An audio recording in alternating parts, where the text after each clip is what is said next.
Capítulo 30. A la 1:30 de la madrugada, las calles del sector oeste del distrito de los muelles de Adopest eran cualquier cosa, menos tranquilas. Por la calle se oían canciones que provenían de los bares y de los burdeles, y unos cuantos grupos de borrachos habían llevado su diversión a la acera, agitaban los puños hacia el cielo húmedo y voceaban recitando mala poesía a cualquiera que los escuchara. Adamat estaba agazapado en un rincón oscuro, con la solapa levantada alrededor del cuello.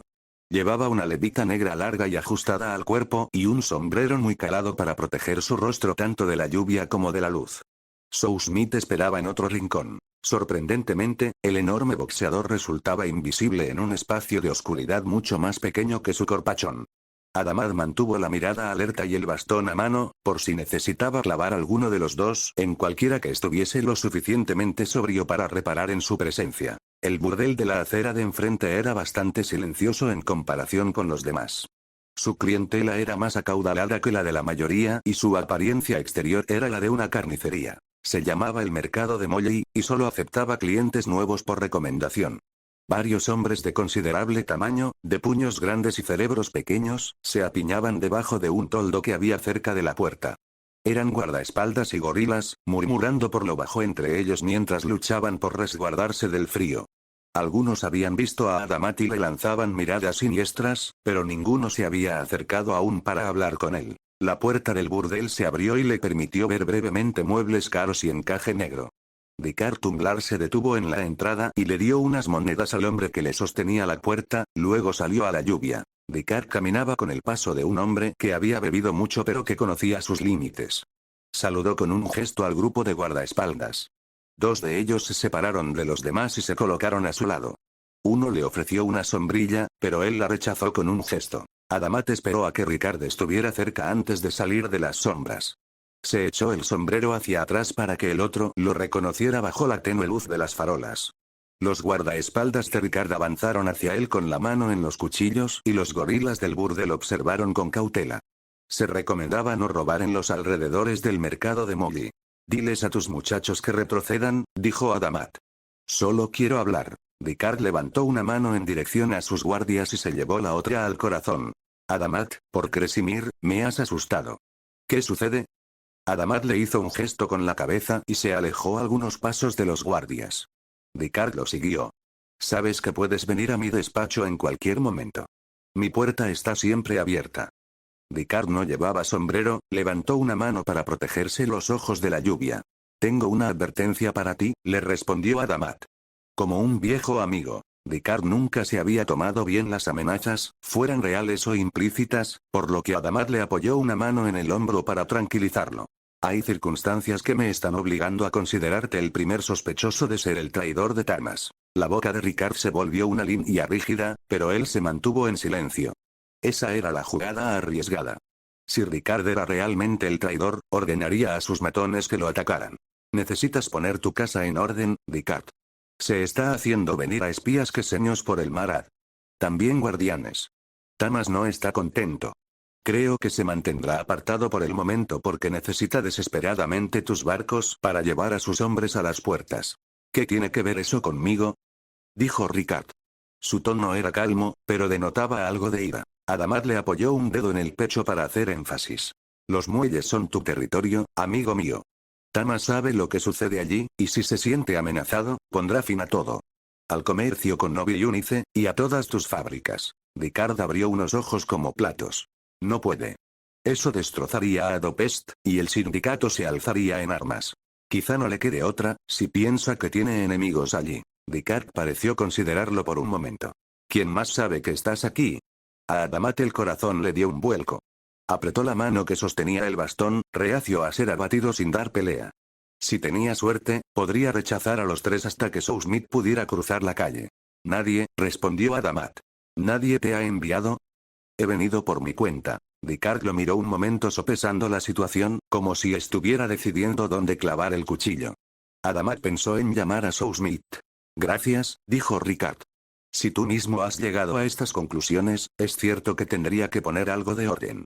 Gracias, amigo mío. Adamat observó a Ricard perderse en la noche, y finalmente aceptó la sombrilla de su guardaespaldas.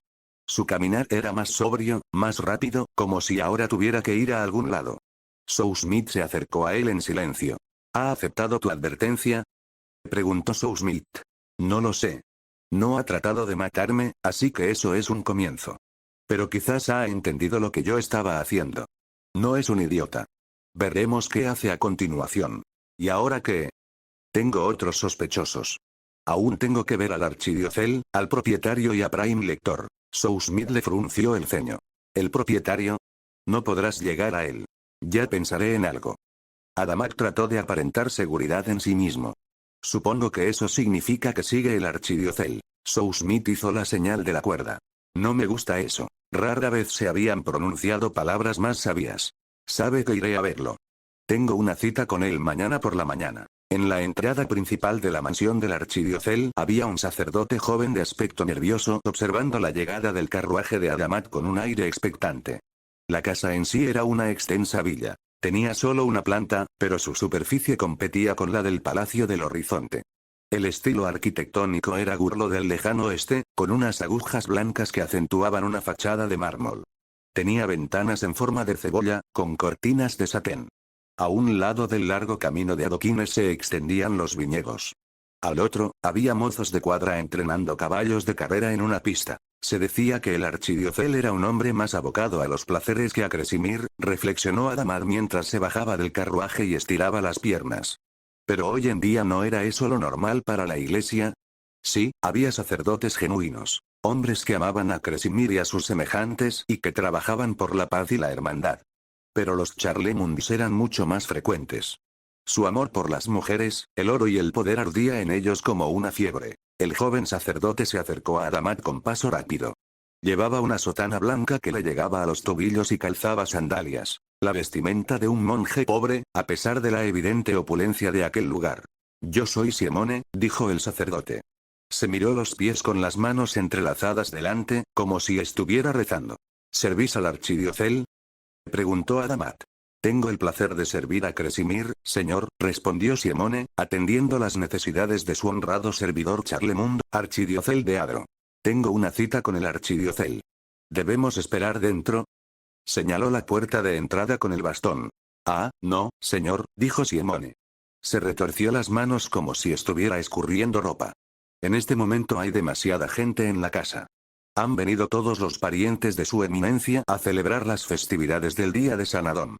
Hay niños corriendo por todos lados, hombro con hombro. Adamat miró a través de una ventana. Vio un hombre de gran tamaño mirándolo desde el interior. Probablemente uno de los guardaespaldas del archidiocel. No había señales, ni ruidos, de niños. Había que admitir que la casa era enorme. Charlemund podía meter un ejército allí dentro sin que se viera desde fuera. La cortina se cerró. Ya veo, dijo Adamat. Era una forma extraña de tratar a los huéspedes, aun si él no era bienvenido. Simone se aclaró la garganta. Además, el archidiocel es un hombre muy ocupado. Tendremos que ir a buscarlo a la capilla. Con lo de la orgía de esta mañana, está retrasado con el servicio de oración de la tarde. Disculpad. Adamat palideció. ¿La orgía de esta mañana? Sí, respondió Simone. Ahora, si me disculpáis, al archidiocel no le agrada sentirse amenazado. Él tendrá que quedarse aquí. Hizo un gesto hacia Smith, que bajaba del carruaje con el cabello desaliñado a causa de una larga siesta. Este es mi colega, dijo Adamat. Me está ayudando en la investigación. No representa amenaza alguna para el archidiocel. Simone fijaba la vista en cualquier lado, pero no en Adamat. ¿Me malinterpretáis, señor? Vuestro colega es un hombre de gran tamaño, con buen físico, y obviamente es un luchador de alguna clase. Al archidiocel no le gusta que los ojos de sus sirvientes se distraigan. A él, no le gusta la competencia, señor. Su eminencia es muy específico en cuanto a quién se permite entrar en la casa. Adamat se quedó anonadado. No le gusta la competencia. Meneó la cabeza. Mejor quédate en el carruaje, entonces, le dijo a Smith. El boxeador gruñó y volvió a meterse en el vehículo sin decir palabra. ¿Habéis dicho que vuestro amo está retrasado? A Simone le tembló la comisura de los labios. Sí, por la orgía. Bien, venid conmigo por favor. Podemos alcanzarlo justo después del servicio de oración, antes de que comiencen las carreras de la tarde. El sacerdote levantó una mano. Una pequeña calesa emergió del viñedo, donde había estado oculta hasta entonces, y se acercó a ellos. Adamat no podía quitar los ojos de encima a la mujer que iba en el pescante. Era joven, de unos 16 años quizá, y su melena dorada le llegaba hasta la cintura. Vestía un uniforme sencillo de cochero, guardapolvos, sombrero y guantes para agarrar las riendas. Pero eran todos de seda traslúcida, y no llevaba nada debajo. La muchacha le sonrió con cortesía. «Señor», le dijo ella. «Si deseáis subir». Adamat apartó la mirada y subió a la parte trasera de la calesa. Solo había espacio para uno, y se volvió hacia Siemone. Antes de que pudiera preguntar dónde se sentaría el sacerdote, la calesa comenzó a moverse, tirada por un pony blanco. El joven fue trotando junto al vehículo. Adamat se sostuvo el sombrero. Un viento repentino casi hizo que se le fuera volando de la cabeza. Avanzaron rápido por un camino que entraba en el viñedo. A pesar de la velocidad y de la larga sotana de Siemone, el sacerdote fue a la par de la calesa al parecer sin problemas. Adamat notó que el joven iba con la mirada fija en el suelo o al frente, y le resultó obvio el porqué. Pasaron por delante de varios trabajadores que podaban las vides o trabajaban la tierra. Todos llevaban túnicas básicas, pero, al igual que la vestimenta de la cochera, eran todas de seda transparente. En los viñedos había tanto hombres como mujeres. Todos eran jóvenes y hermosos. ¿Cómo podía existir semejante lugar? Adamat creía conocer los peores antros de placer de todo Adopest, pero esos hombres y mujeres constituirían el objeto más preciado de un burdel para millonarios, a razón de 1000 cranas la noche por persona. Y, sin embargo, en la casa del archidiocel trabajaban el campo con esas vestimentas. «Parecéis terriblemente fuera de lugar aquí, Siemone», dijo Adamat.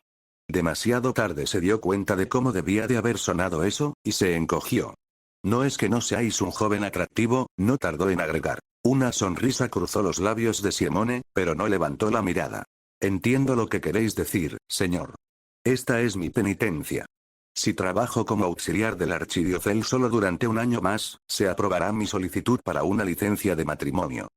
Una mirada de preocupación le arrugó la frente.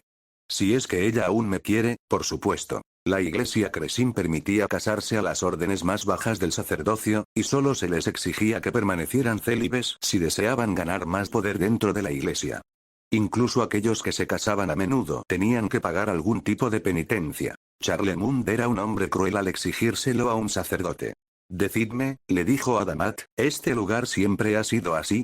Había oído decir que se trataba de un lugar espléndido, con viñedos y establos.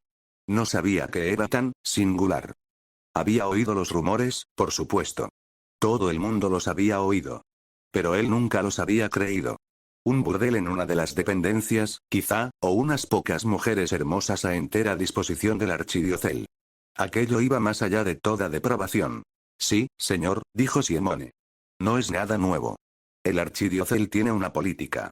Sus visitantes pueden elegir a cualquier persona que vean aquí, excepto yo, y hacer lo que quieran». «Ah, y eso cuenta para vos también, señor, ya que sois un invitado». Adamat sintió que se ruborizaba. «Ah, no. No». Alargó la palabra, y se avergonzó cuando se le transformó en una risita nerviosa. «Soy un anciano felizmente casado. Estoy muy bien, gracias. La política del archidiocel es que cualquiera que hable sobre sus sirvientes no vuelve a recibir invitación. No hay forma de controlar eso». «Ah, el archidiocel se entera, señor. Tiene oídos en todas partes». Adamat no pudo evitar sonreír con ironía. Si eso es verdad, ciertamente fomentaría el silencio. ¿Todos los invitados del archidiocel aprovechan su hospitalidad? «No», dijo Siemone. «No todos.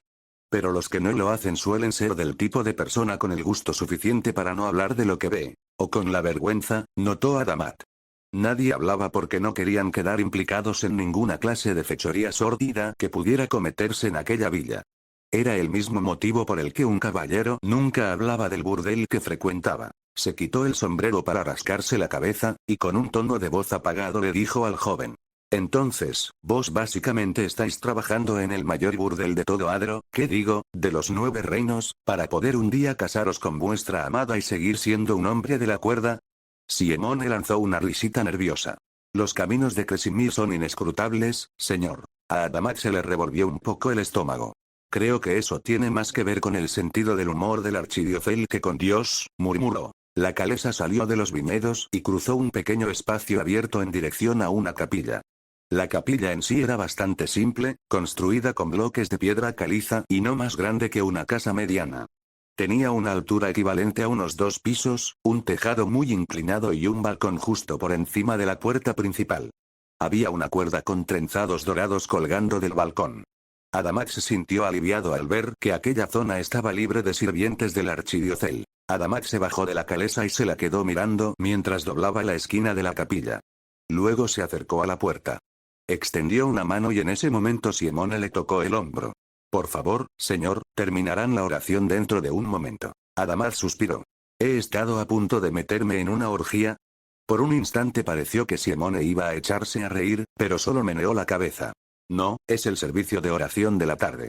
Esperad un momento, por favor. A pesar de las objeciones del sacerdote, Adamat abrió un poco la puerta. El interior de la capilla contenía varias hileras de bancos acolchados con terciopelo. Las paredes eran de yeso, pero estaban cubiertas por elegantes tapices en oro y en rojo con representaciones de montañas que humeaban y de Kresimir descendiendo de su cuerda en la cima del pico del sur. Había apenas un puñado de personas asistiendo al servicio, aunque en la capilla cabían al menos 30. El archidiocel estaba de pie en la parte frontal, con los brazos levantados por encima de él y el rostro inclinado hacia el cielo. Su voz llenaba la capilla.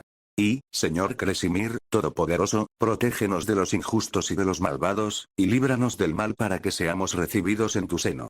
Adamat dejó que la puerta se cerrara sin hacer ruido. Se apartó con Simone hasta el viejo muro de piedra de la capilla y se apoyó contra los ladrillos fríos. Esto parece bastante desierto, dijo Adamat. ¿A qué os referís? El archidiocel es un hombre importante. Esperaba encontrarme con más visitantes. Mensajeros, empleados y demás. A muy pocos visitantes se les permite permanecer en la propiedad. Su eminencia ve a todo el mundo en la propia casa. Es una vivienda muy concurrida, sin dudas. ¿Y qué me hace tan especial a mí? Pues que vos tenéis la orden del mariscal de campo. Al menos eso era algo. ¿Cuánto hace que estáis aquí? Preguntó Adamat. 2 años y 7 días. Simone aún se negaba a mirarlo directamente, pero Adamat creyó entenderlo al fin. Simone intentaba permanecer lo más puro posible para su potencial matrimonio. Era algo respetable, incluso si eso implicaba que rara vez hiciera contacto visual con alguien. Para evitar la lujuria que lo rodeaba, no le quedaba otra que mirarse los pies. No salís mucho, ¿verdad? Voy a Adopest ocasionalmente. Para hacer recados de su eminencia. Por Dios. ¿Por qué no os vais? Le preguntó. No necesitas hacer una penitencia para obtener una licencia matrimonial normal. Soy un hombre de la cuerda, señor. Si me voy ahora, perderé mi cuerda. Simone rozó con la mano una pequeña cuerda que llevaba cosida a su sotana por encima del lado izquierdo del pecho. Y perderé las oportunidades de casarme. Ella quiere casarse con un sacerdote, ¿eh? Muchos sacerdotes se casan. Nunca he oído hablar de semejante penitencia. ¿No suelen durar, cuánto? 6 meses. Simone parecía un tanto abatido. Se trata de la sobrina del archidiocel, señor. Adamat le dirigió la mirada más compasiva que pudo ofrecerle. Pobre muchacho. Ya ha terminado el servicio, señor. En ese momento se abrió la puerta. Varias calesas se acercaron desde el otro lado del edificio y esperaron a sus pasajeros. 7 hombres y mujeres salieron de la capilla y subieron a los vehículos. Vestían cuero y sedas de lujo, y las más delicadas muselinas. Adamat reconoció entre ellos a algunos comerciantes acaudalados. Para su sorpresa, descubrió a Madame Laurent, una cliente reciente de él. Era de una familia muy rica, y se quedó francamente anonadado al ver que ella había sobrevivido a la purga llevada a cabo por damas en la nobleza. Ella pasó por delante de él sin dar señales de reconocerlo. Adamat se imaginó a Ricard en una de esas calesas. Encajaría a la perfección en un lugar como aquel, aunque pasaría demasiado tiempo rezando. Las calesas se fueron al trote a través de la finca, pero no en dirección a la entrada principal. Se dirigieron a la parte trasera de la casa, para cualquier chabacanería que Charlemont pudiera tener planeada como siguiente diversión. Adamat meneó la cabeza, asombrado. Una vez que todos se hubieron ido, el archidiocel emergió de la capilla y se dirigió lentamente hacia Adamat.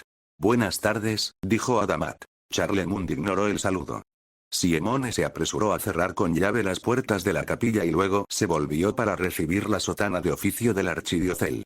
Simone, dijo el archidiocel, Lady Harbor se ha quedado dormida durante la sesión de oración. Esta es la tercera vez. Que no se le vuelva a permitir la entrada en el recinto. Sí, eminencia. ¿Y quién es este? El inspector Adamat, eminencia. El archidiocel enderezó los hombros y lo miró con desdén.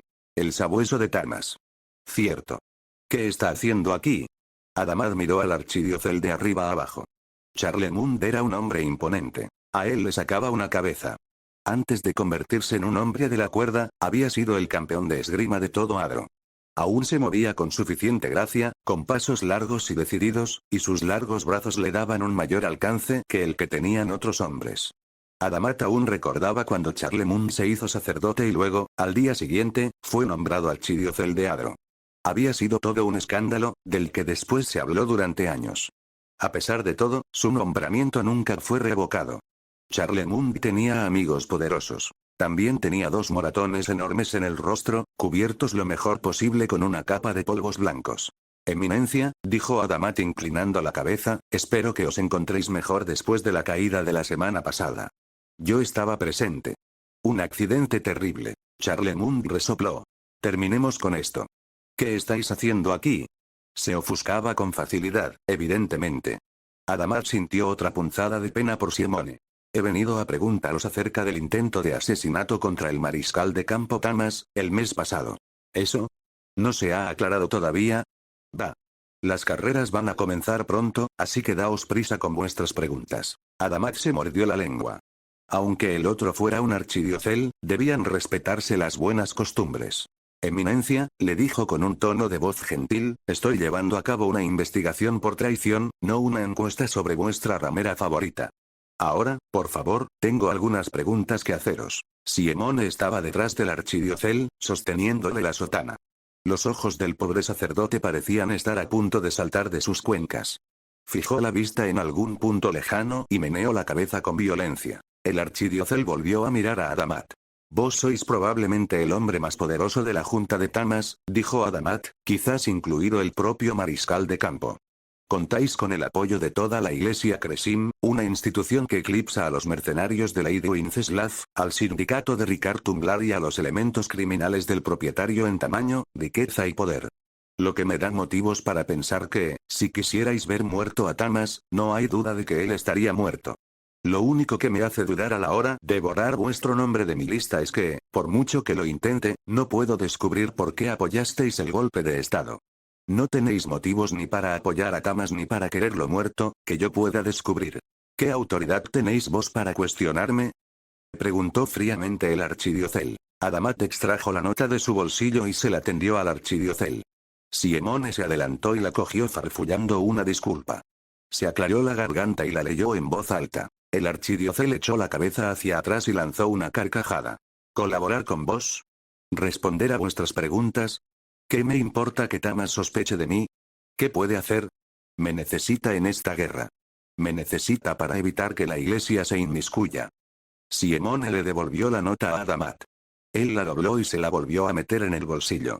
Podría escupir sobre Tamas, continuó el archidiocel, y aún así obligarlo a que me ruegue para que le dé mi apoyo. ¿Creéis que me importa esta investigación? Meneó la cabeza. No, ni lo más mínimo.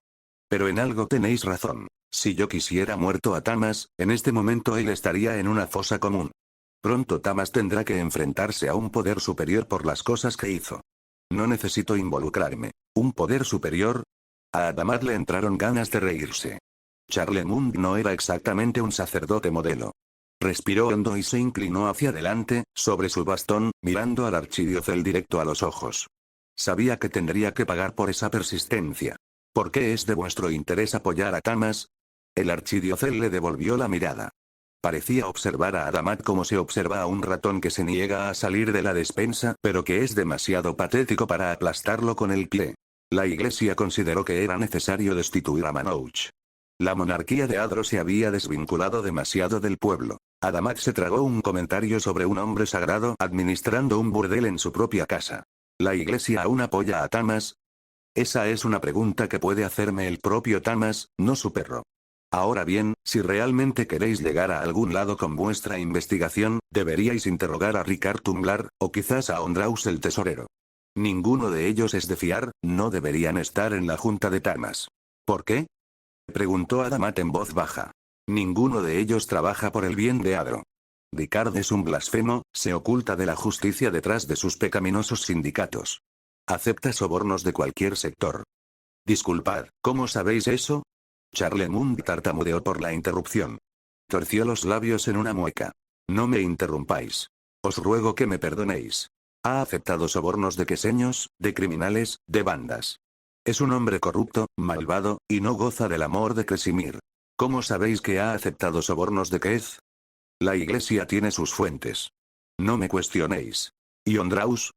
Ese sujeto intenta grabar a la iglesia con impuestos, respondió Charlemont. Su alma está en grave peligro. Me discute a mí, un hombre de Cresimir. En todo tema. No paga el diezmo y oculta sus libros de los contadores de la iglesia. Ni siquiera el rey ocultaba de nuestro cotejo sus libros. Buscad en sus libros, y os garantizo que encontraréis pruebas de traición. El archidiocel miró su reloj de bolsillo. Voy a llegar tarde a las carreras. Podéis marcharos ya, antes de que pierda la paciencia. Antes de que Adamat pudiera interponer otra palabra, Charlemont se fue, pidiendo a gritos un carruaje. Adamat lo vio alejarse. Las opiniones de Charlemont sobre Ondraus parecían tener poco peso. Simple aversión, nada más. Sin embargo, era la tercera vez que Adamat oía decir que Ricard estaba recibiendo grandes sumas de dinero. No era un buen augurio. Ahora voy a echar un vistazo a los terrenos, le dijo a Simone. El sacerdote meneó levemente la cabeza. Lo lamento, eso no será posible. Se retorció las manos. Tengo una investigación que llevar a cabo. No estorbaré, y no molestaré a la familia del archidiocel. Simone se pasó la lengua por los labios. No es eso, señor, su eminencia es un hombre muy reservado. Lo lamento, pero tenéis que iros ahora. Seguir discutiendo no le sirvió para conseguir siquiera una visita guiada a la finca. Cuando quedó claro que se esperaba que se fuera inmediatamente, rechazó la calesa que le ofrecía Simone y caminó con paso enérgico hasta su carruaje. Subió al vehículo, más que listo para irse de allí, y despertó a Sousmith. ¿Qué opinas de investigar la casa del archidiocel al amparo de la noche? Sousmith abrió unos ojos como platos. Un atajo a una caja de pino. Ciertamente. Adamat golpeteó la ventana del carruaje con los dedos mientras se alejaban de la finca. Aún así, tenemos trabajo que hacer.